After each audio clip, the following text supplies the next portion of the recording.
Hello everybody, my name is Muhammad Ali. I'm presenting you my final presentation paper on this Economics for Business Class BMT 524. My presentation will be about how the government and economy depend on each other.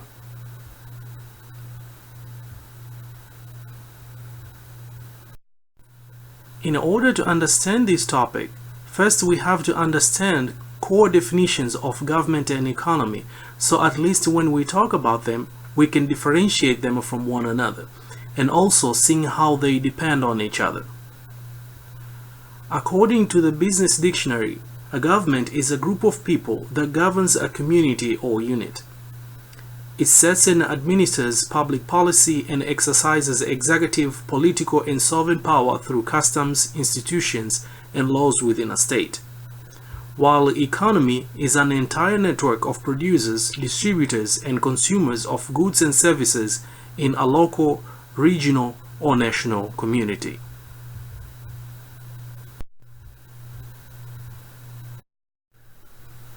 Now the question comes, how do they depend on each other? The answer can be as simple as the government needs income and the economy needs some sort of rules that can help in conducting its activities.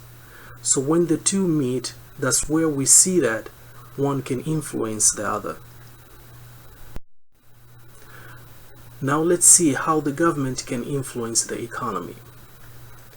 Government creates different economic, regulatory, and legal environment where businesses can thrive. It is an important aspect in the economic environment because the economy needs consistency in its activities. A government also encourages economic progress by spending on different infrastructural projects so the funds can be used to spur the economy within communities. When a government builds roads, bridges, and other projects, it hires companies that will use different resources like raw materials and labor from communities that need them the most. A government also creates different authoritative agencies that implement legislations. The government generally creates and monitors different economic activities. These agencies are such as FDA, Food and Drug Administration, SEC, Securities and Exchange Commissions, and others. Their main reason is to make sure that business exchanges are done safely and fairly. Economy needs these agencies for its success. Different people of different characters make different transactions which have to be regulated in order to maintain fairness. That is when a government comes and imposes its influences in the economy. Now let's see the importance of the government. This drawing I'm about to show you here, it points out what we've just talked about in a better perspective. We see a government on the left contributes to the points on the right. It influences the economy by creating laws and regulations for the economy to use. It forms different agencies to implement, enforce the laws and regulations it created, as well as making sure different economic transactions are done safely and fairly. It also injects money for the different projects in the communities. Now let's see how the economy can influence the government. Economy can create political action committees known as super PACs, which is a common topic in many discussions in today's politics. Political action committees are special organizations formed to solicit money and distribute it to political candidates. Most times, the rich executives donate money to the political candidates whose political views are similar to them. Another one is personal conduct and lobbying. The corporate executives and political leaders and government officials are in the same social class. This creates a personal relationship between both parties. Also, organizations formally form a group to present its issues to government bodies. The bottom line, economy funds the government. In order for the government to function, it needs to have a good economic environment for the businesses to flourish, because those businesses are going to pay taxes which help the government to govern. Now I'm going to show you the diagram that shows what roles economy plays in the topic. We see an economy here creates political action committees. Economy leaders use their personal influence to change government policies.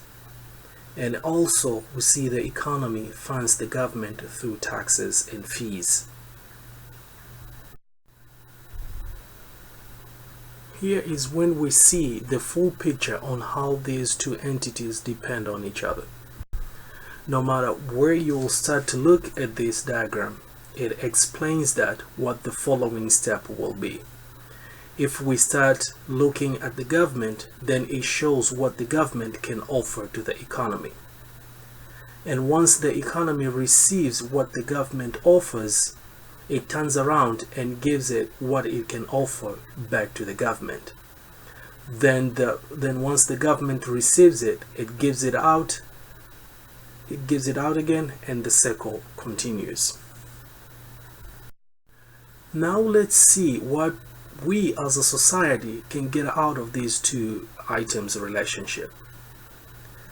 When government listens to economy, we have free economy that can buy and sell whatever they want as long as they don't break any laws.